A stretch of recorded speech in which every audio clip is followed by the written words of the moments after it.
Hello everyone! Welcome back to my channel. Is Raso po. At ngayon magluluto po tayo ng simpleng ulam po. Yung gulay lang po. Cabbage at saka yung carrots. At century tuna po. At igisa muna natin yung sangka po. Yung kabawang, sibuyas, kamatis po. At saka mix lang po natin. Saka palambutin ng konti po.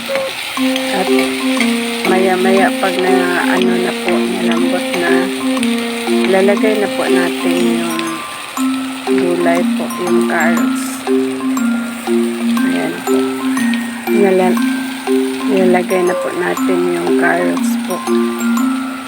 At saka pagkatapos po, i-mix lang po natin.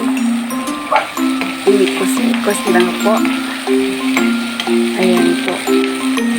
Ganda na po tingnan po. Masarap po ito. Nilagyan ko rin po ng sili na mahaba po para may konting anghang po. Ayan po, tinimplahan na po natin ng toyo po. Saka yung yung pamintang durog po. Ayan po, at saka i-mix lang po natin ng konti. At maya ilalagay na po natin yung century tuna po. Kapag malambot na konti yung gulay natin. Yan po. Saka i-mix lang po natin. At maya konti po.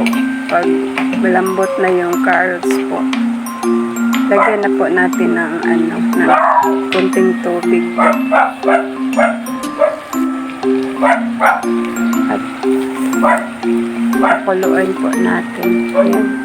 Yung lata ng century, yun na rin ang nilagyan ko ng tubig para, at saka tinimplahan ko na din ng pampasarap po. Magic sarap po. Saka asin po. Konting asin po. Ayan po. Hintayin lang natin lumambot ng konti. Takpan muna natin. At saka ayan po. Ilalagay na po natin yung cabbage po. Sandali lang po talaga.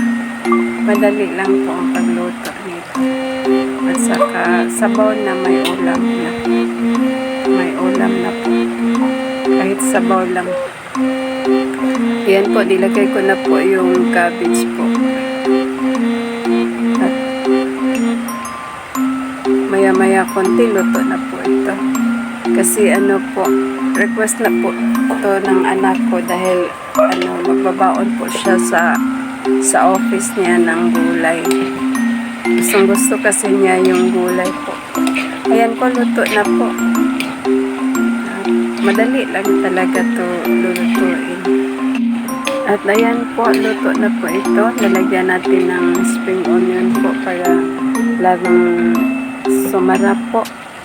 Kasi mabango po ito kapag may spring onion po. At marami pong salamat. Bye. God bless po ang lahat.